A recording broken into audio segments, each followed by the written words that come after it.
જય હાબરદાદા. જુઓ મિત્રો, આ હાબરદાદા છે અને આ હાબરદાદાનું મંદિર આવ્યું ધોલેરાની બાજુમાં.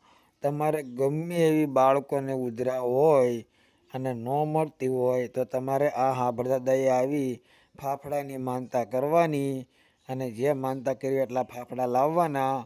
પછી અહીંયા અહીંયા ફાફડા ધરાવીને પછી ખાવાના, જેટલા ખવાય એટલા ખાવાના. બીજા ન ખૂટે એ અહીંયા પાછા મૂકી દેવાના, ઘરે લઈ જવાના નહીં. અને અહીંયા રવિવારે માનતા પૂરી કરવા આવવાનું. તો જે કોઈને બાળકોને ઉધરા મળતી ન હોય ને ઉધરા થતી હોય વારંવાર, તો અહીંયા આવો, અમારા હાબરદાદાએ ફાફડાની માનતા કરો અને અહીંયા હાબરદાદાના પાસે બેસીને તમે ફાફડા ખાઓ અને ઉધરા મટી જશે. આ ધોલેરાની બાજુમાં હાબરદાદાનું મંદિર આવેલું છે, તો તમે